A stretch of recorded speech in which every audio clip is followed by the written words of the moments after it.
So magandang hapon po. Quick update dito sa showroom. Ito yung mga for releasing natin na unit. EcoSport 2016 tsaka 2017 na titanium. Ito po yung kay Kinasir na pinareserve na kahapon.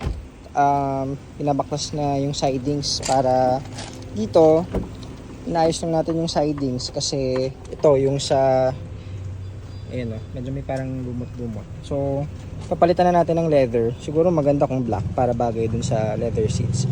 So, ito yung 2016 natin na feature dati nandun sa workshop. Pinalit na yung palit na yung shift fork engine nito and dry clutch syempre. So, isang set palit na po yan. Tapos, ito naman yung sa isa, yung update natin. Tapos na rin to, galing na sa paint shop. Tapos ngayon, yung mga PMS na lang. Upon checking din ng temperature, medyo mataas. Nasa 110 kanina. So, ayun o. Kapalitan na ni Joseph ng radiator. So, brand new na yung radiator. Pati yung thermostat okay na. And spark plugs. So, waiting na lang tayo dito sa battery. Parating na, palitan na rin natin yan. And, check natin yung temp ngayon. Kanina pa naka-start to eh. Ayan. Oh, bumaba pa. Kanina 85 eh. So 78, naka-idle lang to kanina pa.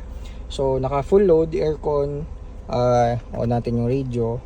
So yun 78 lang. Ayun guys, kanina 110. So yun, problem solve agad. Pwede na i-long drive to kahit sandalin, hindi mag-overheat. So yun muna yung update natin dito sa showroom guys. May isa pa tayo doon na yung releasing natin yung dalawang Fiesta. So binababa na yung transmission. May isa pa tayong isang silver na EcoSport din na 2015 naman na pinareserve din ng 3 days ago. So kasabay yun nandun sa workshop. So ito na yung mga for release natin sa after nito. Ito dadalhin pa sa paint shop, mga konting gas-gas. So yun muna yung update sa showroom guys. May iba tayo units available.